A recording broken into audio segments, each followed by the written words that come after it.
Hello, I have with me today Sergio Ribeiro, the CEO and co-founder of global event Planeteers World Gathering. Welcome, Sergio. Thank you, Adrian, for the invitation. So, can you tell us a bit about your background? Yeah, sure. So personally, I grew up in a family that didn't have much. It's was still young parents, were still climbing the career ladder. But also I think it was also a very good example and learning, seeing the how hard it is to reach goals and actually find our way in our journey, professionally speaking. Um, my father did very well, successfully. Meanwhile, I was, trying to follow somehow the same ladder of going to university. Mhm. Um, um, I think everyone has this feeling of not exactly knowing what they will do afterwards, but you try to follow your guts, right, and your interests. And my guts and interests were very related to biology, and that's why I went to engineering school here, one of the best. It's Técnico Lisboa. I did my master in biological engineering. I think there was always a little bug inside me, pushing me for my motivation of how genetics work, how biofuels, how it's how biology could actually shape our society and the market. Maybe because of my interest in science fiction my whole life. Okay. I always loved Jurassic Park, and I always loved this kind of movies that show how uh, uh, we can actually shape the world. And I wanted to do this in a positive way. Mm-hmm. But then when you go to college, and one of the best things that I did was actually working while I was studying, because it starts giving you some tips of what you like and what you actually don't like, but sometimes more important than finding what you like at the first hit. Mm-hmm. And it was very important in this journey of understanding that sometimes what you really like in life doesn't mean that you're shaped for that career. Sometimes Okay. it's just an interest, right? And Mm-hmm. and and that's why after college I decided to go through this entrepreneurial journey, because that's one of the journeys that I tried while I was in college, Mm-hmm. and made me feel more, let's say, fulfilled or rewarded. Mm-hmm. And that's roughly Okay. the. And how the idea of Planeteers World Gathering came along? So let me just uh, tell you one thing before, which is Planeteers was born not as an event, but Mm-hmm. as a mission of understanding society, the consumer, and the market, and develop tools that could accelerate or make it easier to make Okay. sustainable decisions. So that's why in 2017, our first product was a marketplace, online marketplace that connected sustainable products with consumers, B2C and B2B. It was growing very well just in the Portuguese market. But meanwhile, while we were developing a new version for the platform to go international, then the pandemic hit, and we were already developing the world gathering, was absorbing a lot of Mm-hmm. this energy. But I'm saying this because it's a very important background on how we came out with the world gathering, the event, because we were born with it since day one with an international network of ambassadors and mentors. Mm-hmm. And one of those, it's an amazing person called Professor Mohan Munasinghe from Sri Lanka. He was the vice president of the IPCC when they won the Nobel Peace Prize with Al Gore in 2007. Okay. And he came to Portugal 3 times to work with us. And one of the times we said, such an interesting person here. I think it would be amazing if a lot more people could have this feeling that we're having Mm-hmm. of being with him, learning from him. And one of the times that he came here, we just improvised a gathering, and we actually called that. It was Planeteer the Gathering. We didn't Okay. know we didn't even know where we were heading, Mm-hmm. but we did it in a very quick a very quick process the gathering, and then we said, okay, we have so many innovators and products in the platform. Let's ask if they want to show the products there. Mm-hmm. So, and then we started seeing everyone being interested, and just saying, and we put a symbolic price of 50 euros or less, I think 50 euros or less, and they were completely into it, and to meet the professor Mohan and to get to know new people. And when we were there at the event, it was amazing. It was Mm-hmm. amazing. We had TV even there. We had more than 200 people without any communication or announcement. And we had there more than 15 companies showing the products. And then we saw, okay, this makes sense, right? And Mm-hmm. people are eager to know and be inspired by others, right? And work Okay. together. And that's, I think, was the first step of us realizing that there was something missing in this space of uh, uh, uh, something focused on sustainable entrepreneurship that connected Mm-hmm. these investors and these opinion leaders. And that what's led us to the concept of the Planeteers World Gathering. Mm-hmm. What kind of challenges you faced when you were trying to develop this idea? Um, I don't know where to start. I don't know where to start. But if I have to highlight some, I think the first one is selling the concept of something that never happened, right? Okay. It doesn't exist. That's for sure one of the best, the most challenging. You mean putting the word out there? Yeah, Okay. and actually selling for critical stakeholders like Mm-hmm. sponsors, partners. So it helped to have some background. Like I said, the gathering that we did, the marketplace. But Mm-hmm. even so, when we saw this vision of a bigger platform, a bigger gathering, it's very difficult to actually convince people that this will happen for sure. So, Mm-hmm. but we did it anyway. But it was a very challenging one.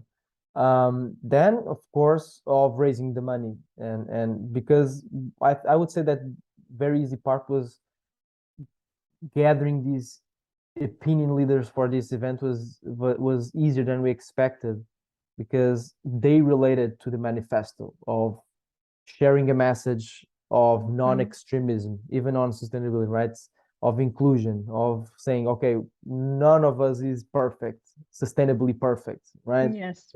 So this opens the conversation, and that's what I think it was a magnet for all these people that actually were there. Um, I would say then that raising the money was also a very challenging part of the process, also because of the first one that I said, this is the first Mm-hmm. time, right? And third, so I don't share all the thousands of challenges that we have. It's I think the most um, the most clear one that we had, which was the initial date for the event, which was April 2020, right? So Mm-hmm. you understand the challenge right there. Yes, So we of had course. the biggest arena of Portugal, completely booked, thousands of people coming. We had hundreds of companies coming, media from around the world, and Mm-hmm. half of them were from outside of Portugal. So Okay. and when we took the hit, like we're not just the only ones, right, taking this huge hit of the pandemic, but it was very in short time. We were 1 month, 2 months before the events, and then there was a moment where everything kind of falls apart. You say, do I still have the sponsors? Yes. We spent all the budgets because we were 1 month before Mm-hmm. the event, right? All the communication budgets was spent, all the human resources, but and then we just said, okay, or we cancel it or we postpone it, Okay. and it was a risky and very difficult decision to make, but at the same time, I think our stubbornness of believing that this would make sense um, led us to postpone it to October 2020. Mm-hmm. Hybrid model. We had to change completely uh, Mm-hmm. the financial model and what we were thinking to do. But again, skipping a lot of headaches. It happened and it was great because we had there 1,000 people per day, Mm-hmm. and more than 20,000 online, which was fantastic, from more than 60 countries. Yeah. Great. You answered to me like my next question was how did you overcome these challenges? But you did answer to most of it. But would you like to say a bit more about how did you overcome about getting some funding? Right, Anything that you would like to say to other people as well as an advice, let's say. right. Yeah, I can go one by one of the three that I mentioned, right? One is, if if you really don't believe that this will happen, you won't be able to sell it, right? Mm-hmm. Even before it happens. So it's just a suggestion. If someone doesn't believe, because I was seeing the event happen before it happened, right? I kind of Mm-hmm. have this. Visualize it. I was actually Mm. seeing, even Yes. if it's different, even if it's somehow different when it Mm-hmm. happens, but I was seeing the event. So Mm-hmm. if you're not seeing, if you don't believe that it will happen, probably you should just stop right there and find another, something that you really believe to start, right?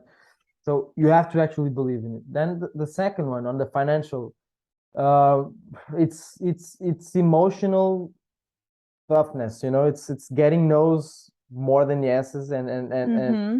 and then having very exhausting follow-ups, and never knowing how it will end up. So it the only way that I had to overcome this is scaling up Mm-hmm. these contacts, and really believing again on what we were doing, and following up, and getting no's and still believing, which I think is the most difficult part, right? Saying, okay, Mm-hmm. they're the ones missing, so they're the ones that will be missing, right? It's so I think that's a very important part of the process. And third, the pandemic was, we had to restructure our team. Mm-hmm. Unfortunately, we couldn't afford to have the team that we had for the remaining 6 months. It's not the remaining; it's the additional 6 months that we had. Mm-hmm. It was one of the toughest challenges that we have. We never had to let go anyone from the company, and of course, no one likes to do this, but it had to happen for the event to happen. Mm-hmm. Otherwise, it would be just everything thrown away. um, and we had to be creative in a way of keeping people interested, and keeping the word out there, because we also had 6 more months that we had to build up the momentum. And one of the things that we did was actually activating the media partnership that we had, and saying, okay, people are eager for listening to messages of hope, and Mm-hmm. messages of coming back after this lockdown in a different life, more connected with nature, more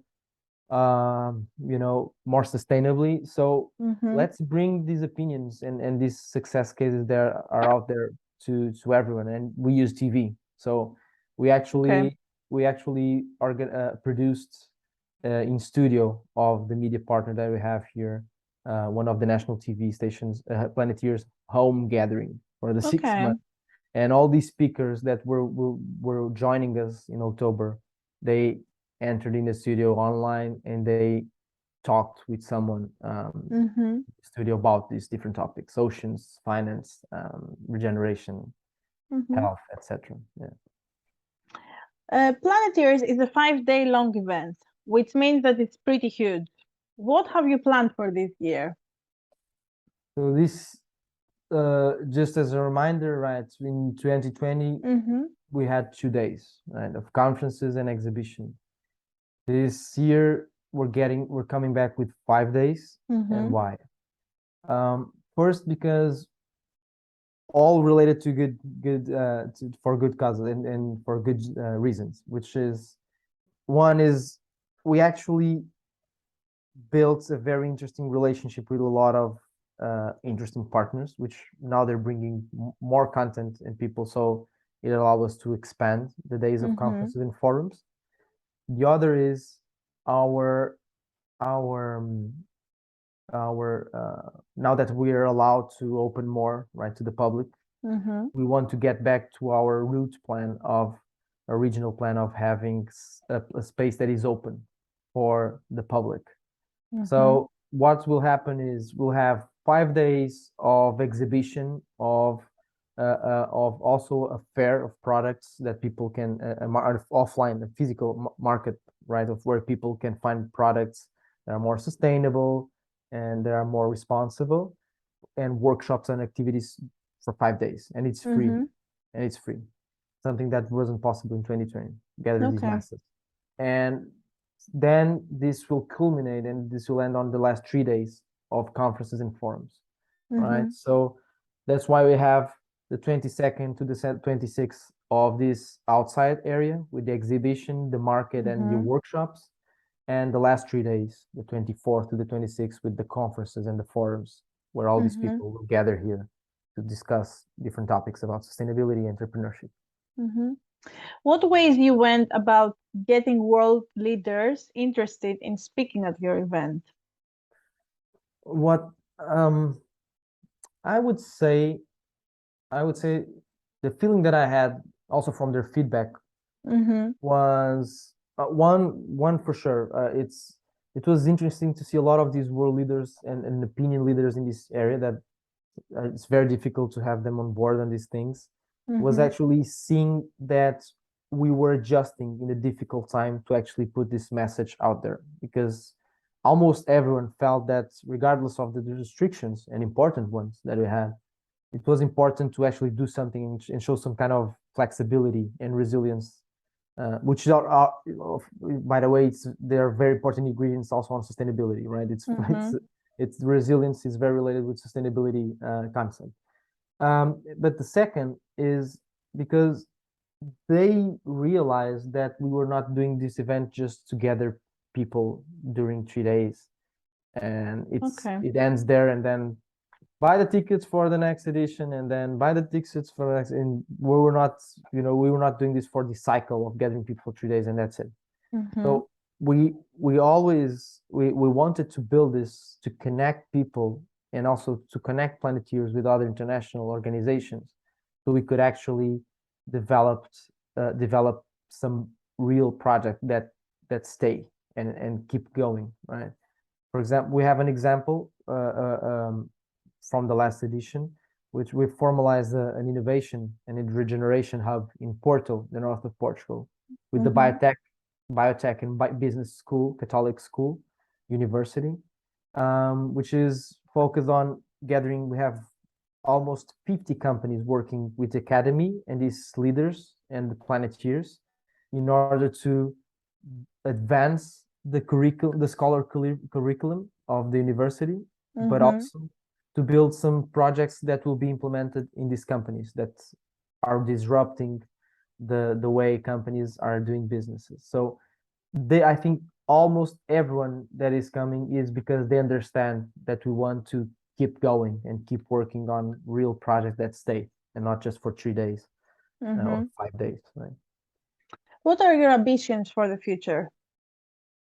Um, my ambition is that we can develop a community Mm-hmm. where everyone feels safe to talk about what they do and what they don't do, still don't do on sustainability, and to bring this inclusiveness to the discussion, and also and how giving tools and solutions, right? And there's a lot of people working in tools and solutions, right, on the other Mm-hmm. side of this river, and we want to build this bridge and have a meeting point where people feel comfortable. People are in organizations, right, businesses, where they can Mm-hmm. actually discuss what's still missing and what they don't know. They have this there can be this openness of talking about this, and this will be in different ways. So it's keep going with events international annually. This is Mm-hmm. Planetary Gathering is supposed to get back annually. um, have some meetups also in different countries, because there are countries that are actually very motivated to bring this movement and these initiatives for their own cities and Okay. regions, and also develop a platform which more than a marketplace, which now we're finally getting we raised some investment to reinvent the platform as a marketplace, but also has a community space, like I mentioned, where the features are built for people to actually engage and Mm-hmm. also be part of the Planeteers initiatives. So we don't have to make all the Planeteers initiatives. We should decentralize this. So anywhere in the world, someone that is a Planeteers and want to be Mm-hmm. an active Planeteers can develop their own initiatives, Planeteers initiatives in their countries. And last but not least, materialize this in initiatives that say, like the ones that I'm saying, a hub, an innovation center, where all these people around the world that meet at the World Gathering know that they have a space there to work Mm-hmm. and co-create. So, but wrapping up, these are how we think we're going to do this, but just reinforcing, we see us as a community and with different platforms where people feel safe to actually say what's still missing, what they're still not doing, and they just admit that they need the solutions, and we can help them to connect with them. Mm-hmm. And what is your advice for the next generation in order to become more sustainable? Um, how to become more sustainable? It's a difficult one because it has so many verticals. It's the way we consume, right? It's trying to reuse everything we do, uh, try to. There's so many things. The choices you do when you're transporting, and we're moving from one side to the Mm-hmm. other using electric, but mainly use public transportations. So I could be here for a long time, but I would do something different, which is I would call everyone, especially the young people, to try to be a change maker or an active player in this change, not just as a consumer, but because young people bring a lot of freshness to the Mm-hmm. ideas, and they don't have the vice of a lot of the vice of the system, and someone that works with the Mm-hmm. system for a long time. And it's important them to actually disrupt somehow these ideas with fresh ideas, new ideas, and they could actually be entrepreneurs. And it doesn't have to be a startup or a business. There are very good entrepreneurs that build, NGOs, uh, um, sporadic projects. I would I would actually make a call for our young people to, more than learning about how to be more sustainable, is trying to learn and understand how they can be an active part of the Mm-hmm. change that system needed. And that's something also the Planeteers want to do. The Planeteers World Gathering. It's like I always say about the trees. We want to help everyone to get to educate themselves, Mm-hmm. be empowered, so they can actually believe that they can do something, and then uh, uh, um, fuel their entrepreneurial mindset, because that's an important part of actual change, right? Is act. Well, thank you very much for today, Sergio. It was a pleasure. I wish you Thank good you. luck with the uh, big event that you have in October, which is from the 22nd until the 26th, right? Exactly. Exactly. Great, in October. Lisbon. Yeah. Exactly. Great. So, more people, they will get to know about it, and maybe you will have more visitors this year. Absolutely. We need. We're never. We're never too late to bring more and more people, because Mm-hmm. we need a lot of people, not at the event, but at this actual movement to bring new solutions to the market. So I really appreciate that. It was a pleasure, Adrian. Great. Thank you very much. Have a lovely day. Thank you. You too, Adrian. Thank you. Bye. Bye bye.